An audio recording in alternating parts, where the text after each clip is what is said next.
अगर आज हम आज़ादी की हवा में सांस ले रहे हैं तो इसके पीछे उन युवाओं का बलिदान है जिन्होंने हंसते हंसते फांसी का फंदा चूम लिया। इन्हीं अमर शहीदों में एक नाम है शहीद सुखदेव थापर, जिन्होंने बहुत कम उम्र में भारत माता की स्वतंत्रता के लिए अपने प्राण न्यौछावर कर दिए। सुखदेव का जन्म 15 मई 1907 को पंजाब के लुधियाना शहर में हुआ था। उनके पिता का नाम रामलाल थापर और माता का नाम श्रीमती इलायची देवी था। उनका बचपन संघर्षों और देशभक्ति की भावना से भरे वातावरण में बीता। उस समय भारत ब्रिटिश शासन के अधीन था और देश के लोग गुलामी की जंजीरों में जकड़े हुए थे। बचपन से ही सुखदेव ने अन्याय और अत्याचार को देखा, जिससे उनके मन में देश को स्वतंत्र कराने की भावना मजबूत हो गई। तो फटाफट से ऐसे क्रांतिकारियों की सच्ची घटनाओं के लिए चैनल को सब्सक्राइब कीजिए। सुखदेव की प्रारंभिक शिक्षा लुधियाना में ही हुई। वे पढ़ाई में होशियार थे, लेकिन उनका मन केवल पुस्तकों तक सीमित नहीं था।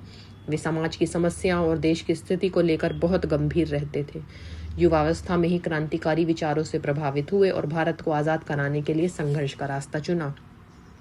कॉलेज के दिनों में सुखदेव का संपर्क क्रांतिकारी संगठन Hindustan socialist Republican association HSRA से हुआ। यह संगठन भारत में सशस्त्र क्रांति के माध्यम से स्वतंत्रता प्राप्त करने का लक्ष्य रखता था। यहीं से सुखदेव के जीवन में एक नया मोड़ आया और वे पूरी तरह से स्वतंत्रता आंदोलन से जुड़ गए। सुखदेव के जीवन में सबसे महत्वपूर्ण साथियों में भगत सिंह और शिवराम राजगुरु थे। यह तीनों क्रांतिकारी केवल साथी नहीं बल्कि सच्चे मित्र और एक दूसरे के लिए प्रेरणा स्रोत थे। उन्होंने मिलकर ब्रिटिश शासन के खिलाफ कई योजनाएं बनाई और क्रांतिकारी गतिविधियों में सक्रिय भूमिका निभाई। 1928 में साइमन कमीशन के विरोध के दौरान लाला लाजपत राय पर अंग्रेजों द्वारा लाठीचार्ज किया गया, जिससे उनकी मृत्यु हो गई। यह घटना सुखदेव और उनके साथियों के दिल में गहरा आघात लेकर आई। उन्होंने निश्चय किया कि वे इस अन्याय का बदला लेंगे। इसके बाद 17 दिसंबर 1928 को लाहौर में ब्रिटिश पुलिस अधिकारी सॉन्डर्स की हत्या की योजना बनाई गई, जिसमें सुखदेव की महत्वपूर्ण भूमिका रही। इस घटना के बाद ब्रिटिश सरकार ने पूरे देश में आतंकवाद क्रांतिकारियों की तलाश शुरू कर दी। सुखदेव, भगत सिंह और राजगुरु को गिरफ्तार कर लिया गया और उन पर लाहौर षड्यंत्र केस चलाया गया। यह मुकदमा पूरी तरह अंग्रेजी सरकार के पक्ष में झुका हुआ था, लेकिन इसके बावजूद सुखदेव ने अद्भुत साहस और धैर्य का परिचय दिया। जेल में रहते हुए भी सुखदेव का मनोबल कभी कमजोर नहीं हुआ। वे अपने विचारों पर अडिग रहे और उन्होंने ब्रिटिश सरकार के सामने कभी झुकना स्वीकार नहीं किया।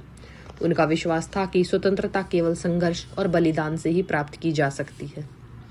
अंततः 23 मार्च 1931 का दिन भारतीय इतिहास का एक काला दिन, लेकिन प्रेरणादायक दिन बन गया। इसी दिन सुखदेव थापर, भगत सिंह और राजगुरु को फांसी दे दी गई।